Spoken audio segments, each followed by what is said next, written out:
Morning, everybody. We're going to give just a minute or two to see if everybody can connect to the audio. And everybody has. All right. So thank you, everybody, for joining us today at our Cultivating Mentorship Anywhere panel presentation. We are going to kind of get started by letting our panelists introduce themselves.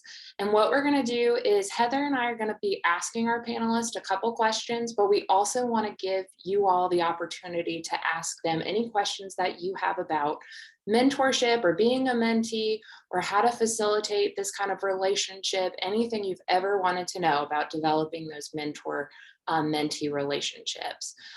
So I'm going to pass it right along. If you do have questions as we go throughout, please don't hesitate to drop them into the chat and Heather and I will read them out for you. Or if you feel comfortable and want to unmute and ask them yourselves, that is totally fine as well. But I am going to, let's see who's first on my screen. Lori's unmuted. So I'm going to let Lori start and introduce herself to you all. Hi, everyone. I'm Dr. Lori Pindar, and I'm a faculty member in the Department of Communication, where I coordinate undergraduate programming. I'm also the Assistant Director of the Irwin Center for Brand Communications, where I hang out with really fun, creative students all day long. And I am also the faculty in residence, which means I live on the Greek Quad, and I support our fraternity and sorority students that are living on campus. So that is who I am, and it's a pleasure to talk to y'all today. Should I pass it off, Sharetta? I see you next. Good morning. Yes, it's still morning. My name is Sharetta Buford. I'm the Assistant Director of Recruitment and Inclusive Excellence in the College of Science. So if we have any science students out there, come see me. I'm also a PhD student in the Learning Sciences program. Oh my gosh, I'm in my last year. Fingers crossed. I start back writing my dissertation this week. And so if you have any questions about that, please ask. And I'm happy to be here. And good morning, everybody. My name is Chloe Dixon, and I'm an associate director in Healthy Campus. So we're part of Student Health Services. So I'm in Healthy Campus. We also have medical services and then counseling and psychological services. So we work very closely with everybody inside of Redfern. And I coordinate the Aspire to Be Well program, which is part of C1000 for all first year freshman transfer bridge to Clemson students. And then this coming up fall, we are expanding out to Aspire for graduate students. So really excited about that and really excited to be here and see you all. Thank you so much for the introductions. I'm going to go ahead and get started with a question for you guys. So if you could talk a little bit about the benefit of a mentor-mentee relationship and kind of how that looks for you. And I guess we can start with Sharetta. I'm putting you on the spot. Okay, so I wrote a few things down. The question that I initially saw is, how did you become a mentor and what do you think the benefit would be? So I'm going to answer that in that way, if that's okay. So for me, I think mentorships have happened naturally. So I've asked a lot of people, how do you get a mentor? How do you become a mentor? But then over the years, mine formed just being me, and students in those cases, just being them. And as a mentee, me being me, looking up to those either faculty members or supervisors. And so I would say both, if it was natural, it came from honesty and vulnerability. So making sure that I was vulnerable enough to tell them what was going on with me and what I was looking for, and them being vulnerable enough to tell me the things that happened in their lives before they became this big thing that they are today. And then passion, consistency, and then the promoting of you, if that makes any sense. So promoting me as a mentee and me promoting a mentee, meaning rooting for them and telling others how great they are. So benefits from that is you get more opportunities and relationships. I'll pass it on to Chloe.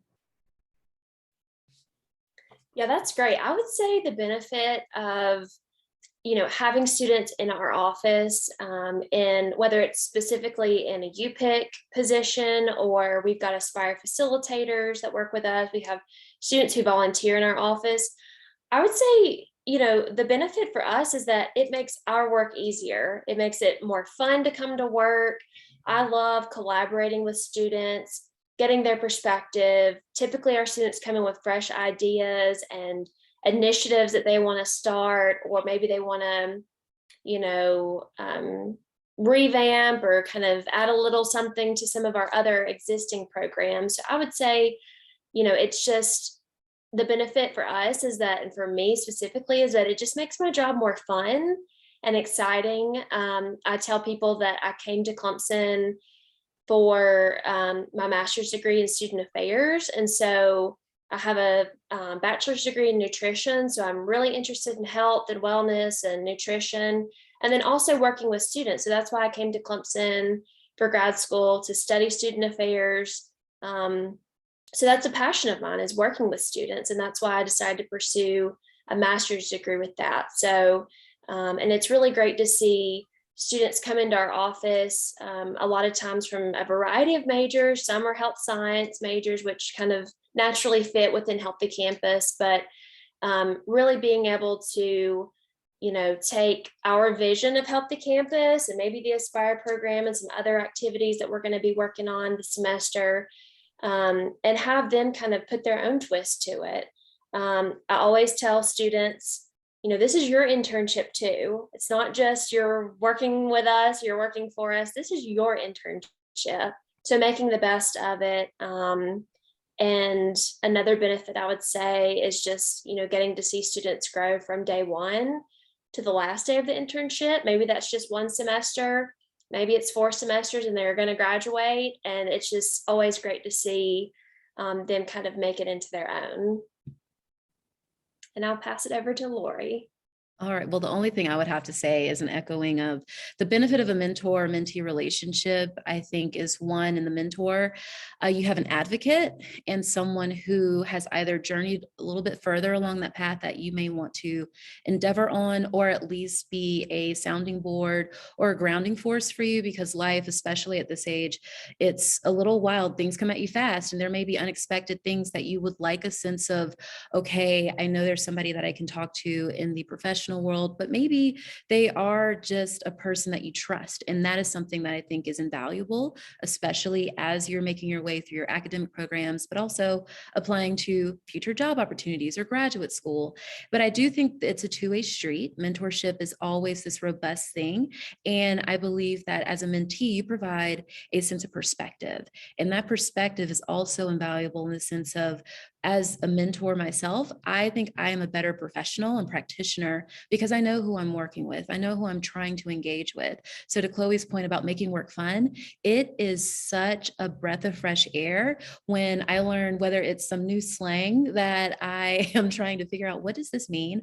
Or funny things that I see posted here and there on TikTok and whatnot. As an elder millennial, there are many things that I will never understand about your generation, and I'm very happy about that.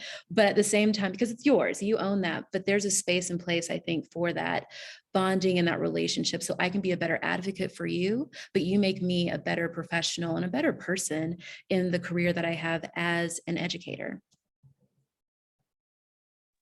We just talked about that this morning, about that's one of the benefits of always working with students, is that you're always learning something new or developing yourself as you go through. So y'all are awesome. And you all kind of touched on this a little bit, but I would love for y'all to explain, how do you guys go about developing and establishing your relationship with those that you're mentoring? So with your mentees, and I'm going to pass it to whoever wants to answer it first. I'll have a quick answer. I think it's something that depends on the relationship. It depends on where you are. Like if it's a student in class, sometimes they will approach me, or sometimes I will just offer up, what questions do you have? Because there are many types of mentorship. There's informal and there's formal. And if I see a student that either sparks an interest in me because I see, I hate to say it this way, a little bit of myself in them, or I just sense that there is a concern or a passion or whatever it may be that I can align with. I don't force my relationship when we should be mentor mentee, but I do ask, hey, I'm happy to grab coffee, and therefore it opens the door for if there's something that is desired there in that more formal setting, the door is open. But I also think it's important for students to recognize the agency they have. And this is a rare opportunity in your life where you have this 4-year window, or graduate school, you have 6 years or whatever it may be, to explore and really figure things out. And you're allowed to ask the question, you're allowed to approach people. And we want you to talk to all of the adults, if you will, to really just figure out what is it that we have figured out or don't have figured out, right? Because the world is a strange place every single day. You wake up to something new and different, or sometimes it's the same. And it would be nice to, I think, for more students to see that they have agency in creating these relationships. It's not just being asked or being told, but those informal moments after class, or going to office hours, or taking on the internship, or whatever it may be, going to that lecture that's happening at 5 o'clock on a Thursday when you really would rather be home, probably taking a nap or preparing for whatever activities go on. Those are the steps that I think are going to lead you to having a relationship of whatever kind. But in the formal establishment, I typically, I do like to ask, like, hey, we can, it's on you, but whenever you want to get together, let's just go and get outside of the office or classroom, have some coffee. There's a Starbucks, or I have meal swipes. Let's go to a dining hall and we can just grub and talk about where you are in life and what's going on. So it's really more informal, but if it builds to a more formal space. And I have had students ask if I could be their mentor, which then begs the question of, what are you looking for? Because I want to make sure that if it's not me, there's someone else I probably know that I can network you with. And I'm still going to be there, but I definitely want you to have the resources that are going to really align with your goals, your needs, your emotional well-being, whatever it may be. Yeah, so I'll add to that and give a little background before adding to that. So in my role as an employee, I work with our cosmic mentors and mentees. And what I mean by that is it's a peer mentoring organization or program, if you will, that I started 4 years ago. And I also have UPIC interns. I also work with our student ambassadors. So those are the ones who are telling people how great Clemson is, so that if you want to come here, then you come to Clemson. This is what my experience is at Clemson, and this is why you'll love it here. And then I also mentioned that I'm in a PhD program. So I look at mentorship in a whole lot of different ways. And as I mentioned earlier, most, if not all of mine, were formed in very informal ways, but have become more formal, kind of what Lori was talking about earlier. So I say all that to say, as a mentor, what I've learned that I've done, I guess, to establish those relationships, not knowingly, is I dish it out. So I dish things out. Everything that Lori just said, like, I'll tell you about a lecture that may be coming up at 5 o'clock on a Friday afternoon. I'll tell you about the different opportunities that are there for you to do an internship. I'll tell you about all of these different opportunities. I throw it out there into our Canvas page. I'll say it in our class. I'll tell our students via a blast email. I dish it out there, and I look for those students who are actually taking time to do those things, right? Because as Lori said, maybe I am, or maybe I'm not the right person to be your mentor, but what I'm finding is people are latching on to that. Not all people, but some people are latching on to that. And when they latch on and they find themselves around me a lot more, or they find themselves asking me even more questions like, Ms. Sharetta, do you have more opportunities here, or do you have more opportunities there? And then those open up opportunities for me to then be able to write great recommendation letters to law school, great recommendation letters to medical school, dental school, pharmacy school, all the different schools I think I've written for people to go to, because I can see them striving. I can see them in the spaces that I'm sending these opportunities out. And I have this little logo or motto or whatever that I say, and they probably know me so well now that they can say it by the end of the semester, but you get you get out what you put in. So if you're not putting in much, you're probably not going to get out much. If you're not going to the things that we're offering, you're probably not going to get much out of that. And then it also opens up opportunities to, like, we had a group of students, the dean asked me to send a group of students to the president and first lady's box during a game to represent the College of Science. Well, I have to really mentally go back and think about those students who have done those things, have been there, who've been engaged, if you will, so that I know who to send. And that's how some of these relationships have been established. I think I was almost brought to tears during this year's like donning of the Kente ceremony, because there was someone who saw me as a mentor, looked up to me. I had no idea.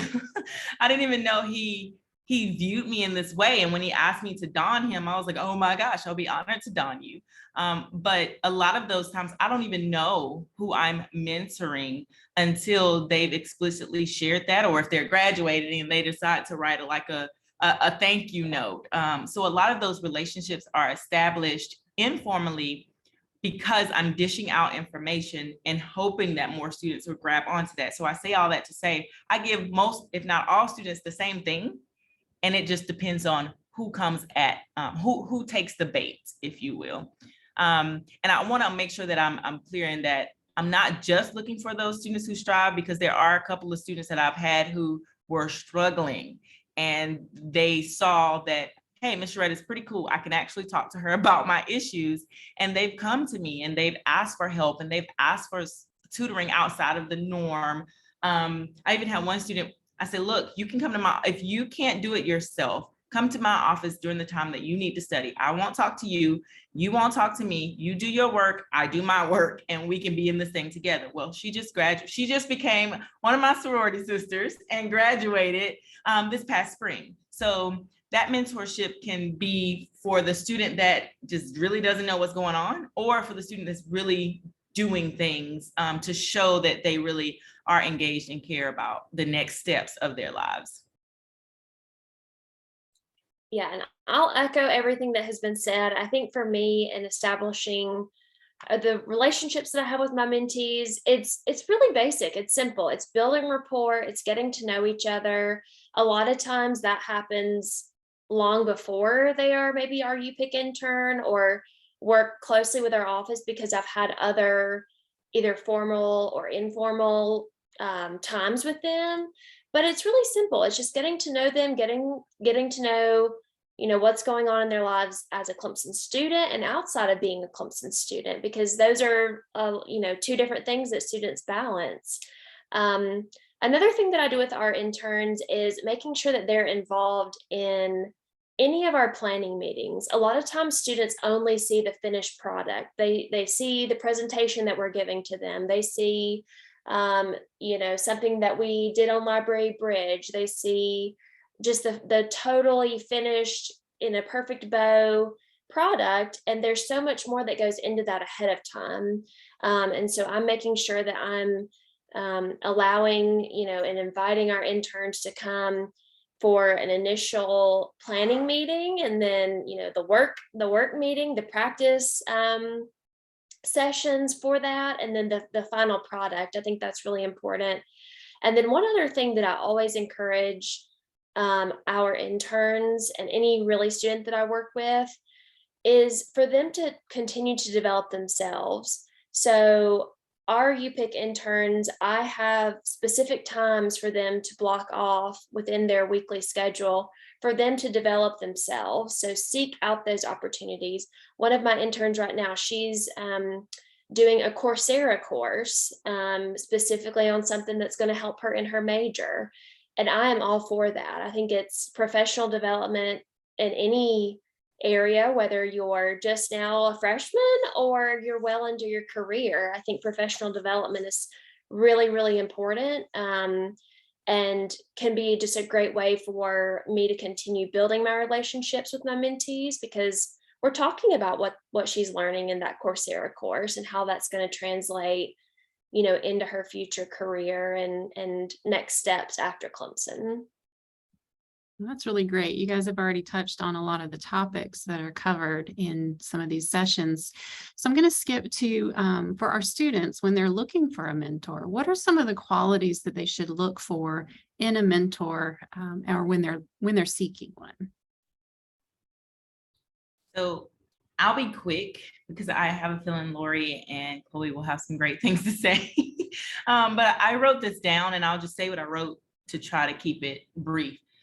So look for someone who pushes you to be your best, but also understands that you need a break. You're human. Everything is okay if you decide to miss this one thing or take this day off. Someone, I said this earlier, someone who roots for you, who speaks positively about you, especially when you're not around. So I think Lori said it earlier, someone who's advocating for you even when you're not there. Because you'll know this because someone will come up to you and say, oh my gosh, I was just talking to such and such, and they were just talking about how great of a person you are, or how you come to class early, or how you come to my office hours, or blah, blah, blah, blah. Trust me, we talk and we know when we're recommending people to be a part of people's labs and things of such. So someone who's advocating for you when you're not around, and then someone who pours into you instead of taking energy away from you. So if you do not feel like this energetic connection with this person, and you're just down every time you walk into that person's space, that is not the person that you want to be your mentor. I don't care what their title is, or what they could potentially help you with. They're not a good person to be your mentor. So someone who has the energy, the same energy, that vibe, if you will, that you have, you'll feel good about being in that person's space because they energize you. I'll say that all of those things I think are monumental because you want to be around a person. I would caution everyone that just because you have really good vibe, if you will, with a person doesn't mean that they're going to be a good mentor. Everybody needs cheerleaders, but mentorship should really dive in and challenge you in ways so you can grow. Because if you have a person that's constantly yes and really, highly motivating for you, that's good. You should have that person, but it's about balance. And I'd say before you develop the formalized relationship, it's always good to take stock in what your needs are. And I find that college students really don't slow down. You are always into the next thing, the next project, what's due next. I would make a list. I love lists. I love color coding things. And I would say, don't just write down, I want somebody who's kind and who may be perceptive and who works in the field, but why are those things important for you? Why is kindness important? Has it been a rough semester, or have you maybe had a change of heart with what your career ambitions are? Maybe you would need somebody who can actually challenge you with questions like, so not what do you want to be when you grow up, but what are you passionate about? So somebody who might be a little bit more removed from your comfort level, but you want to get to know them, or really invest in what your needs are for the moment, because mentorship doesn't have to be, I think we do the whole like lifelong thing, but mentorship could really be for a season of your life and you still maintain a relationship. And also don't take too much stock in like a mentor that you may have never met, because Oprah and Beyonce are my personal mentors. I have a parasocial relationship with them, and granted, never met them, but I look at their stories, I read their biographies, I do a lot of that work behind the scenes. And I do have mentors that are legitimately walking around campus and I have lunch with, but really, really invest in what you think you need, and don't be afraid to share that with the people you're around. I have my interns do a beginning and end of term kind of what do they want to know and how do they want to grow, and then they compare those lists at the beginning and the end. And that's where I say, you know what, I think this internship over here, try this you pick, or I know someone in this office, this is where you can grow more, because our time together has been beautiful, but I think this is where you spread your wings and fly away and build your network, because it is networking. And that's something that is going to be tremendously important too. And you learn how to do that when you have that challenge, because if you're simply friends with everybody, then you kind of get in a bubble. And it's good to have those relationships. I'm not knocking those, but challenge yourself a little bit more, lean into that discomfort, and you'll realize it's not discomfort, it's really that buzzing that's really going to really open your world up. And I think that's what's exciting about mentorship. Yeah, I feel like everything that I had already written down in my notes has been covered, but I will just echo that, mentorship can be formal and it can also be really informal, and it can be for a season, like Lori said. It doesn't have to be a 4-year, contract that you sign that you're going to meet with this person every week. It doesn't have to be anything like that. It can be really informal and help you kind of along your journey that you're specifically in at that time. And I'll also encourage, don't be afraid to ask somebody to be your mentor. I think we all have a favorite, teacher that we can think of from high school or, even elementary school. We all have those favorite teachers. Don't be afraid to reach back out to them. If, they're still around in your hometown, reach back out to them and, ask them to be a mentor, try to, grab coffee with them. And that can be a really informal way to stay in touch with somebody. I want to add to that before we close out on this question. Y'all made me think. So I've been told this, and I think it works really, really well. So going off of kind of what Lori was saying about, that balance. Sometimes that balance comes from one person, but that balance could also come from what you would call like your personal board of directors. So if I were to use the people on the screen, I would say Lori would be like my cheerleader. She's my yes woman. I know I got to go to Lori for all the yeses. Not really, because Lori's not going to always give you a yes. I'm just saying. But she'll be my yes woman, right? And that's where I need the yeses from. So I know that that's where I'll go to when I need a pick me up or my yeses or whatever. But then Chloe might be my, hey, let's level head this out. Today it's a no. Okay, you're not going to go spend that money because you said 3 days ago that you were trying to save some money, right? And so you may have to have multiple people make up your mentorship board of directors so that you're getting all of what you need to have the balance that you're looking for. And sometimes that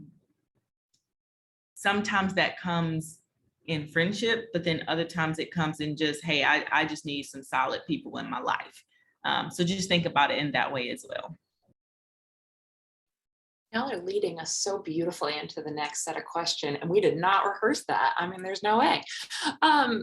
I'm going to mesh kind of two student questions that we just got because I think they have a very similar vibe. So we have a student question who asked if they're not very good at having kind of personal or casual conversations with professors or someone that they really want to be their mentor.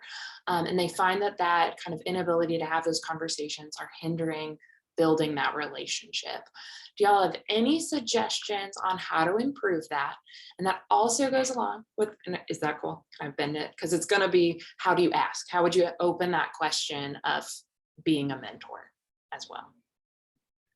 Never underestimate how much we pay attention to you and how much we know. This is not our first rodeo at all. And if you're shy or if you feel that it's awkward, don't worry. We see you, and I can't speak for all faculty, but from the faculty lens, I know who is going to speak up, who's going to be that student in the class versus someone who might be a little bit more reserved, who may take a little bit longer to open up, but wants to. So harness that. Know that we see you. And if we're on this call right now, I guarantee you that between the really 5 of us that are working in our different roles, this is something that we would. And my recommendation for those that are a little bit more reserved or on the shyer side is an easy thank you. It may be harder to say, I want you to be a mentor, but coming up after class or even just an email, if that's a better form of communication for you, thank you, I really enjoyed class today. I will automatically respond with, I am so glad. 1, nobody ever says that, but 2, I am going to open the door for you so you don't have to do any work at all. I will say, I would love to know more about kind of what's going on and how you're feeling about, the lecture today or whatever fits this scenario or situation. So I would highly recommend that you don't start with an ask. That's terrifying. Okay. If anybody has ever, I don't know, tried to date or have a best friend, asking people things is not the easiest thing to do. But typically I find that the student who, and I do this myself, I will just compliment in a way like, thank you for this time that you shared with me, or I really appreciate 2 sentences. And that starts the conversation that then You are, one, appreciated for your attentiveness because you are paying attention now too. So now it's a two-way street. And then we also have a better idea of, okay, this is where the student is, because we always want to know kind of what are you thinking about, what's going on. Not everybody. And I think y'all are good judges of character. You know, there are probably certain folks that you probably would not approach. But if you're really desiring a relationship or at least deepening your communication, or if you have that communication apprehension, don't start with a question. Just simply state that you exist in the way of, I see you, like we see you. So a thank you, I think, is very easy for that faculty relationship. And then it's up to the faculty member to kind of say, oh, or that adult, the mentor, the supervisor, whatever situation you may be in. I just really appreciated the time you spent with me, or thank you for the lecture, or insert topic here, and a nice little appreciative note. Yeah, and I'll also add too, I think it's important for students just to be honest. I'll share that I've had a UPIC intern before who was very shy, you know, coming into an office space was very overwhelming. Sitting down with me at a table and having a conversation was very overwhelming for her. And so what we decided to do was we started having our one-on-one meetings. We changed them into walking meetings. So we literally put on our tennis shoes and we just walked around campus, and that changed. It just felt so much more natural. It felt like a very natural conversation. It wasn't, you know, this forced, you know, oh, I'm in the office kind of conversation.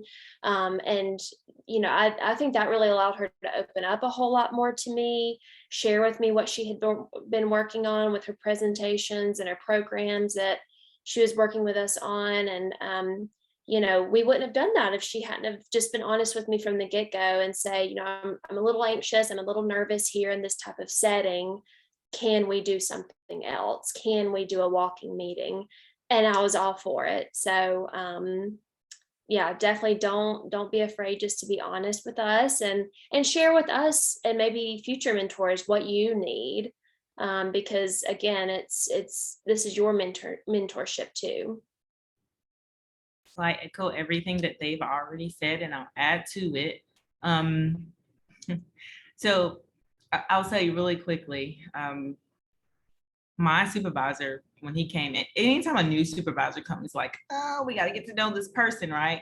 So I had to get to know my new supervisor a couple of years ago. I say with all things, it comes with time and time spent together, and together doesn't necessarily have to be like in the same space, but it could also be, like Lori said earlier, in an email, or even in some cases in a text message if it gets to that point.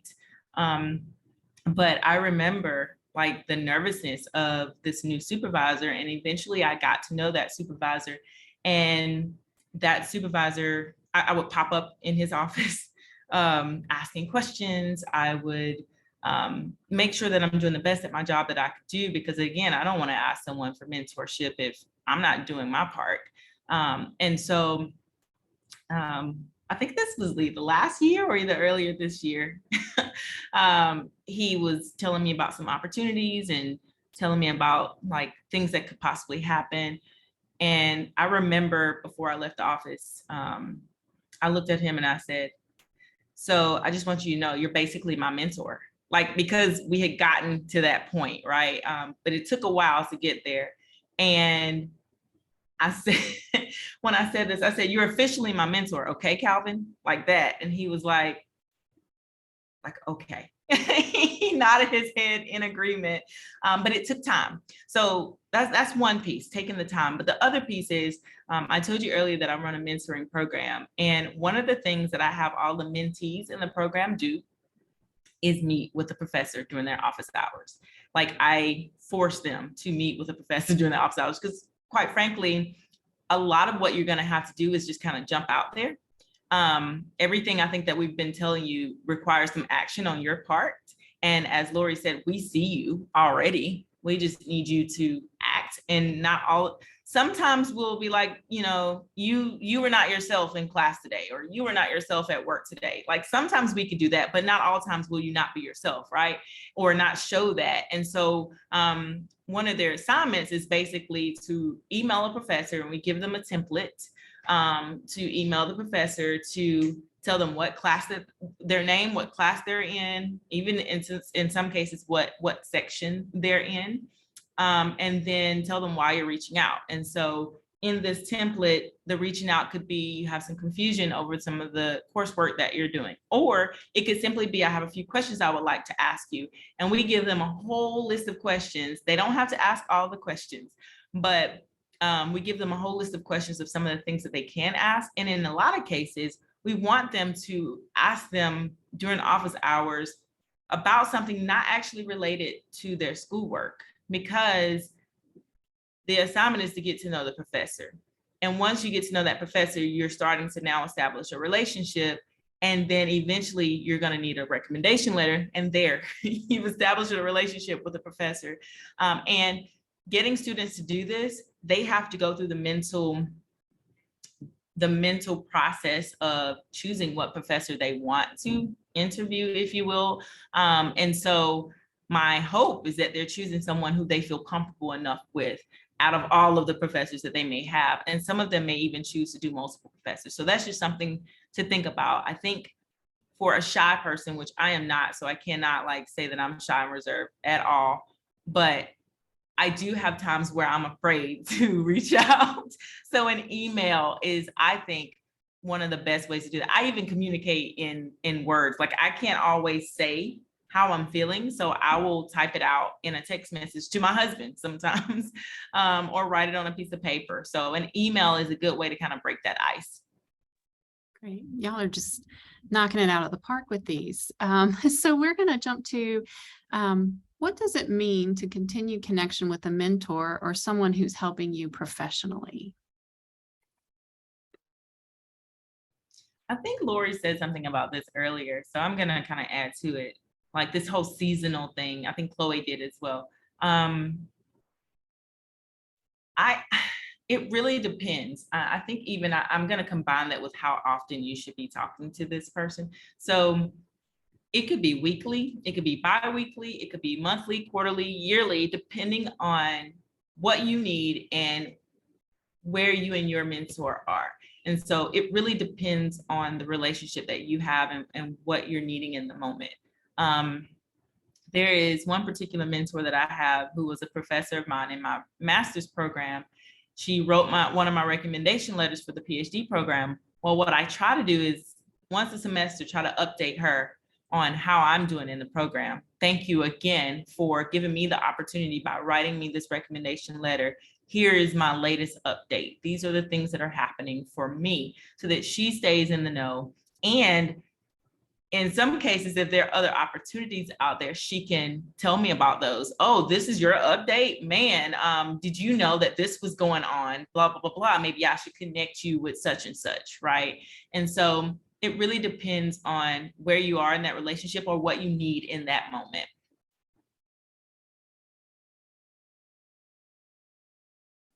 Yeah, and I'll add too, I think it's so important just to keep those mentorships and mentor connections, no matter how many times you meet, knowing that you can always go back to those mentors, give them those updates like Shredda mentioned. But really, I think it's important too, to be able to have somebody to bounce ideas off of, specifically as a student or once you get into maybe your first job out of Clemson, but being able to ask questions, gain perspective, maybe just talk about what your role is in your new job or your, grad school, but just, having somebody that you can talk to and just how important it is to be able to keep those connections. And I'll answer that with, I just saw Isaac, your question about how do we actively listen?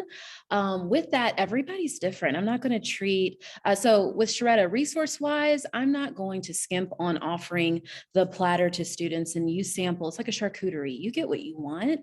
But some people, again, their approach will be different. So, and your needs are going to be different. Mentorship is not a monolith. Mentorship is flexible, it's fluid, and it's supposed to be something that meets your needs, which is why it could last into perpetuity, or you may go semester by semester with those updates, which is great. And I hope y'all really take that in, because when I say we see you as students, there is something I think inherently built into those that work in education, no matter what level, that we want to give back. And therefore, in that desire and that passion, I think we all have a sense here, especially in this space, of who's really seeing you for you. And so active listening really is stepping back and taking the professor hat off and taking the whatever we've got going on that day and really looking and listening to you. What are you saying, but also what are you not saying?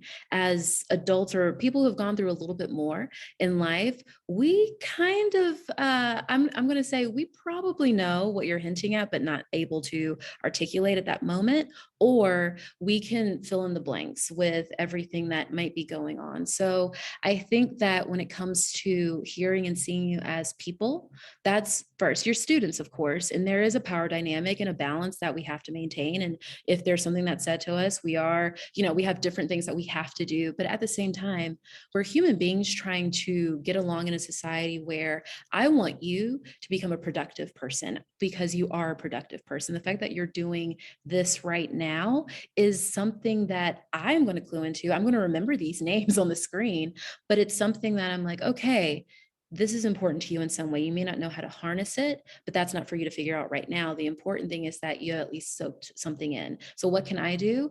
I can listen to you and hear where you are and what's going on in your brain. And it may not be a question or an answer. It's just a what is.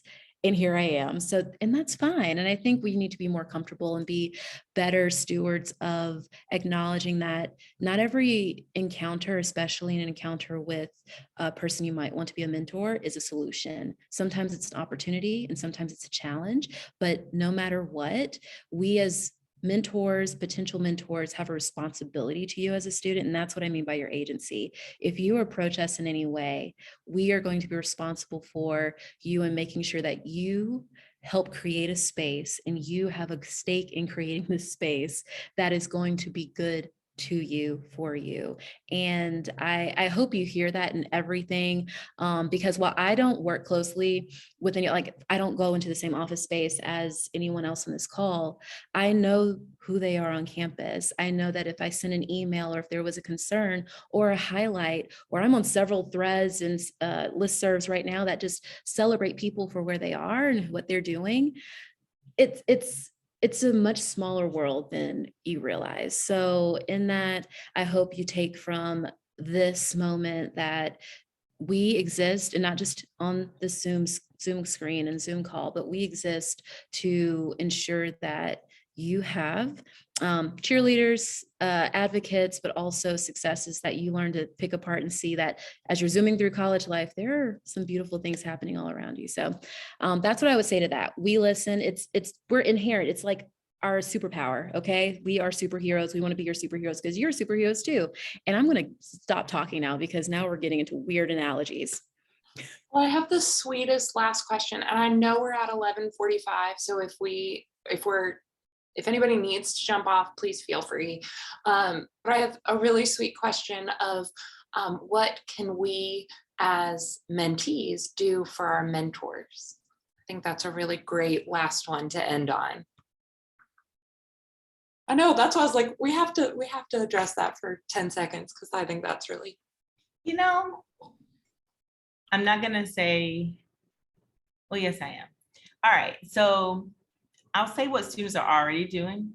I can probably show you. Yeah, I have so many thank you notes on my wall. Hold on, let's see if it's gonna connect me back. Are you there? Y'all there? We're still here. Okay, so I have so many thank you notes. Like I collect these and then I reorganize them and all this good stuff. But I think the biggest thing you could do for me is to go do the thing that you put your mind and heart to do. And that's what my students are doing. And I've already told them, like, when they become doctors and lawyers and dentists and all these things that I've written your letters for, just know that I need all the free services that I can. No, but I know they can't necessarily do that. So I laugh, but thank you notes are always a good thing. And I just think just some type of acknowledgement that we did make a difference. It doesn't have to be, some people buy gifts. Like, no, you don't have to do that. Just acknowledge that, man, you were there for me, Miss Sharetta. Now, if you want to take it a step further, you can nominate me for an award, but that rarely happens, and I won't be mad if you don't. But other than that, but think about, I don't think any of my students are on here. So nominate your mentor for an award, okay? Do that because it does make a difference.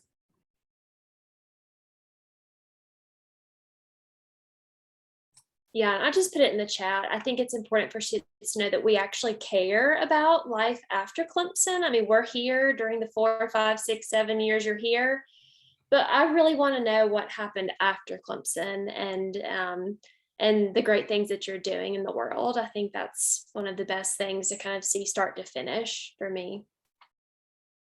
I put mine in the chat as well. And one example that happened this year is when you get to know people, you get to know what they like. So my Instagram, my follow back game is very strong. And I was able to connect with a student who, when I first started as a professional, was my advisee, she works out in California, had basically I love music festivals. So I was out there, I said, oh my gosh, I'm going to be heading out that way. She goes, oh my goodness, would you like to go backstage at blah, blah, blah? I go, of course I would. So that's one of those things where we may not talk all the time, but I see what she's up to. And that was one of the highlights of my April 2022, because she thought enough of me to offer me this opportunity because she's thriving in the music industry and I want to celebrate her. So now she is also sitting on my Young Alumni Advisory Board for the department. So it's a two-way street. I get the benefit of I'm backstage at a concert, but she also is having input into what actually helped her. So it's not just me saying, okay, thank you, and she's saying thank you to me, but it's look, we all are building this world together, and how can we make it better for everyone involved? So I think everybody is just doing a great job. So it's one of those things, keep up, but know that these aren't relationships that are just in a lane. They can spread out and bring lots of joy in many ways. Y'all have been awesome. Thank you so much for sharing all of your wisdom. I know I took notes too, because I have UPICs and interns and all that. And I'm like, oh, I should do that. And that's a great idea. So I love this for me, not just for the students as well. And with that, I want to be respectful of everybody's time. Thank you so much for joining us today. If y'all have questions that you didn't get to ask, feel free to email me and I will pass them along. I bet these wonderful people, oh, never mind, they're doing it themselves. If you have questions, they already typed their email in the chat, but if y'all have questions for me or Heather Career Center wise, or if you want me to pass anything along to these wonderful people that joined us today, I would be happy to do that. And I hope with that, y'all have a wonderful rest of your day. And thanks for joining us. And I hope y'all got as much wisdom and encouragement. That was another one. I felt like I just sat through the best pep talk ever as well. I hope y'all got all that as well. Thank you.